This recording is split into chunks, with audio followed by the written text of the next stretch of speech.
The ground told the story before anything else did. It wasn't obvious at first glance. The land still stretched out the way it always had, quiet, open, familiar. But something about it felt disturbed. Not destroyed, not yet, but altered. The surface carried marks that didn't belong, impressions pressed deep into soil that had once been undisturbed for years. The tracks were fresh, heavy, deliberate. They cut across the property in long, uneven lines, carving through grass and dirt as if the land itself had been treated as something disposable. The pattern wasn't random. It moved with direction, with purpose, as if whoever had driven those machines knew exactly where they were going, and didn't care what stood in the way. That realization came slowly. Because land like this doesn't change overnight without reason. It holds memory. It reflects time. Every inch carries the quiet record of what has passed over it. And when something new appears, something forceful, something intrusive, it doesn't blend in. It stands out. The tracks stood out. They didn't belong. And the more they were observed, the clearer it became that this wasn't a mistake. It wasn't someone accidentally crossing a boundary or misjudging a line. The depth of the impressions, the width of the tires, the repeated paths, they pointed to something larger. Something organized. Machines. Not just one, but several. And machines don't arrive without intent. The land had always been separate. Defined. Not just by natural boundaries, but by records, surveys, and years of quiet understanding. It existed within a framework that made its ownership clear, even if that clarity wasn't something that needed to be constantly reinforced. Until now. Because whatever had happened here had ignored that clarity completely. The damage wasn't just physical. It was symbolic. It suggested that the boundary, once respected, had been dismissed. That someone had decided, without hesitation, that this space was available to be used. And that decision carried weight. Because it didn't happen in isolation. It came from somewhere. The presence of those tracks meant that access had been granted, or taken. That someone had authorized movement across land that was not theirs. That machinery had been directed, not by accident, but by instruction. And instructions like that don't come from nowhere. They come from authority. Or from someone who believes they have it. The HOA had always existed in the background. Structured. Present. Operating through rules that governed appearance, maintenance, and shared expectations. It rarely extended beyond those boundaries in any visible way. Its influence was consistent, but contained. Until now. Because this was different. This wasn't about aesthetics. This wasn't about minor regulations. This was about land. Physical space. Ownership. And the intrusion into that space suggested that something had shifted within the structure that defined authority. The tracks led in one direction. Forward. Toward a section of land that had always been quiet, untouched, and intentionally left that way. And following them revealed something even more unsettling. The damage wasn't limited to entry. It extended deeper. The soil was torn in places where machines had turned sharply. Edges were crushed where weight had pressed down repeatedly. The pattern showed hesitation at certain points, as if the drivers had encountered resistance, not physical, but directional. As if they had been unsure. But uncertainty hadn't stopped them. They had continued. And that continuation led to a single, defining point. A barrier. Steel. Unmoving. Unmistakable. It stood at the far edge of the property, exactly where it had been placed for a reason that now felt more important than ever. It wasn't decorative. It wasn't symbolic. It was functional. A line that could not be crossed. And judging by what lay in front of it, that line had done exactly what it was meant to do. Because the tracks didn't continue beyond it. They stopped. Abruptly, the presence of the steel barrier was not accidental. It had been placed with intention, long before the trucks ever arrived. At the time, it had seemed like a precaution. A way to define space more clearly, to reinforce a boundary that already existed on paper but might not always be respected in practice. It wasn't meant to stop something like this. Not specifically. But it had been built to prevent uncertainty. Because boundaries, when left open, invite interpretation. And interpretation can lead to conflict. The decision to install it had come from an understanding that clarity is stronger when it is visible. That a defined edge carries more weight than an implied one. And in a landscape where land transitions from one owner to another without obvious physical markers, that visibility matters. The barrier provided that. It turned an invisible line into something undeniable. And now, standing there with the evidence of what had happened, it was clear that the barrier had become more than just a precaution. It had become a point of resistance. The HOA's involvement had never been direct before. Its authority, while structured, had always operated within certain limits. It influenced shared areas, maintained community standards, and ensured that regulations were followed where they applied. But private land, especially land that existed outside of common zones, had always been understood as separate. Or at least, it had been assumed that way. That assumption was now being tested. Because the presence of heavy machinery on the property suggested that someone within that structure had extended their authority beyond its intended scope. That a decision had been made, possibly justified internally, that this land could be accessed, used, and altered without direct permission.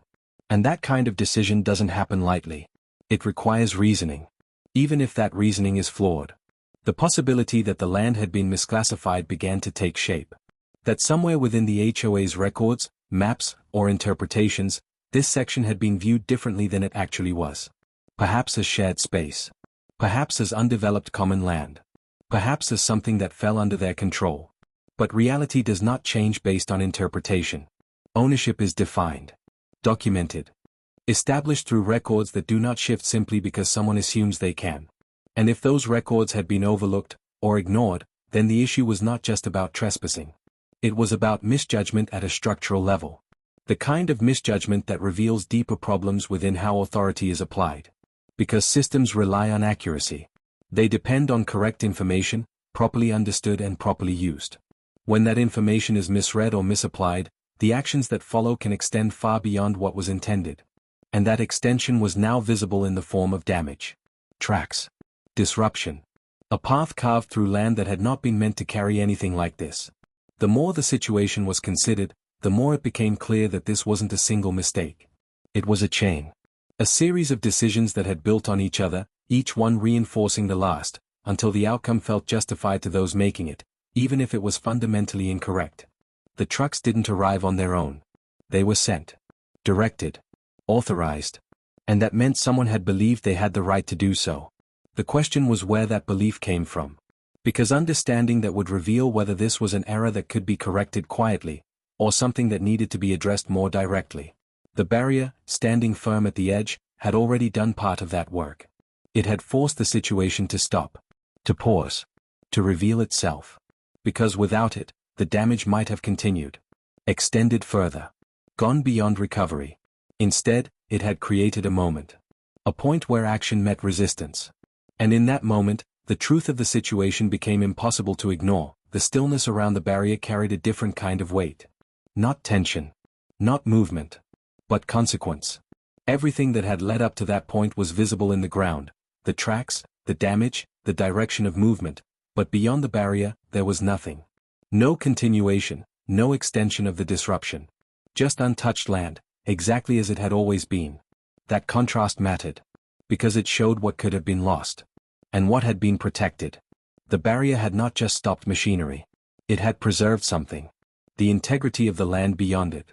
And that realization created a shift, not just in understanding, but in perspective. Because the situation was no longer just about what had happened. It was about what had almost happened. The damage that existed was significant, but it was limited. Contained. Prevented from spreading further by something that had been put in place long before this moment ever occurred.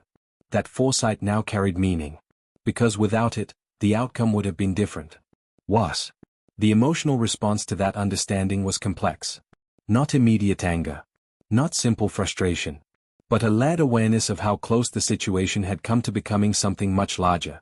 How a series of unchecked decisions could have reshaped the land entirely, altering it in ways that could not be easily reversed. And all of it based on a belief that had not been questioned. That awareness turned attention back toward the source. Toward the structure that had allowed this to happen. Because the physical evidence was only part of the story. The deeper issue lay within the system that had produced it. The HOA's role in that system was no longer abstract. It was connected. Directly. Not necessarily through intention to cause harm, but through the mechanisms that allowed decisions to be made without full verification. Through processes that relied on interpretation instead of confirmation. And those processes needed to be understood. Because without understanding them, there was no way to prevent something like this from happening again. The land, quiet once more beyond the barrier, seemed to emphasize that point. It remained unchanged. But the understanding of how it could be affected had shifted completely. Because once a boundary is tested, it is never seen the same way again. The barrier had held. But the question remained. Why had it needed to? And answering that question would lead to everything that came next. The barrier did more than stop the trucks. It exposed the situation. What had happened on the land could no longer remain unnoticed or quietly overlooked. The physical evidence was too clear, too structured, too deliberate to be dismissed as a simple mistake. The tracks told a story of repeated movement, of intention carried out over time, not a single error, but a pattern. And patterns demand attention. The damage became a focal point, not just for understanding what had happened, but for revealing how it had been allowed to happen in the first place.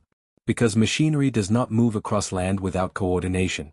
It requires planning, direction, and approval. And that approval had to come from somewhere. The HOA, once operating in the background, now became central to the situation. Its role, previously limited to oversight and maintenance, was now being viewed through a different lens. The question was no longer about what it typically controlled, but about what it believed it could control. And whether that belief had gone too far. The situation began to extend beyond the property itself. Because once the possibility of overreach enters awareness, it does not stay contained. It spreads through observation, through consideration, through the quiet realization that if something like this could happen here, it could happen elsewhere. That realization created pressure.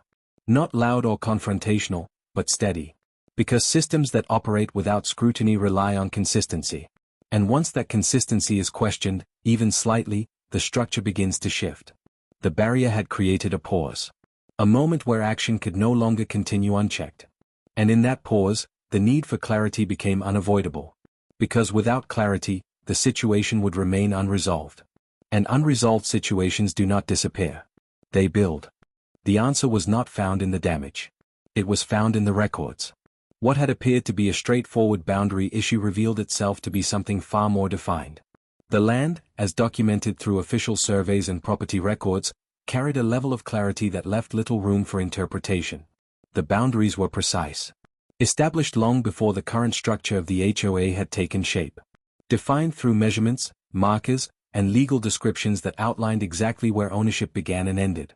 And within those records, one detail stood out. The area that had been crossed by the trucks was never classified as shared or common land. It had always been private. Unambiguously. There was no clause suggesting otherwise. No condition that allowed for temporary use or conditional access. The documentation was consistent across every source: maps, surveys, property filings, all aligned in defining the space as independently owned. That alignment mattered. Because it removed uncertainty. It showed that the issue was not about interpretation of complex rules or unclear agreements. It was about a misapplication of authority. The HOA had acted under a belief that did not match documented reality. Whether that belief had come from outdated information, incorrect assumptions, or internal miscommunication did not change the outcome. The action itself lacked foundation. And once that became clear, the situation shifted entirely. Because when evidence contradicts action so directly, correction is not optional. It becomes necessary. The resolution did not arrive through confrontation. It arrived through clarity. Once the documentation was fully understood and its implications made clear, the structure supporting the earlier decisions could no longer hold. The authority that had been assumed over the land was proven to be misplaced, and the actions taken based on that assumption could not be justified within the existing framework. The activity stopped. Not gradually. Immediately.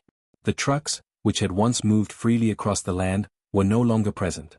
The direction that had been given to them had been withdrawn, replaced by the recognition that the space they had entered was never within the scope of that authority. The barrier remained. But its meaning had changed. It was no longer just a physical object placed for precaution. It had become proof. Proof that boundaries, when clearly defined and properly reinforced, can withstand even the most confident assumptions of control. The land itself began to settle. Not physically, but symbolically. Because while the marks left by the machines would take time to fade, the understanding of what had happened, and why, was now clear.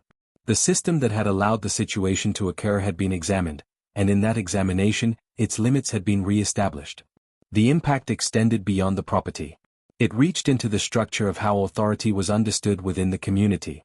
It highlighted the importance of verification, of ensuring that decisions align with documented reality rather than assumption. Because authority, when applied without confirmation, can easily extend beyond its intended boundaries. And when it does, it creates consequences. The experience left a final understanding. That ownership is not defined by who acts first. It is defined by what is recorded. And that even the most forceful actions, machines, movement, visible change, cannot override what has already been established through clarity and record. The barrier had stopped the trucks. But the truth had stopped everything else.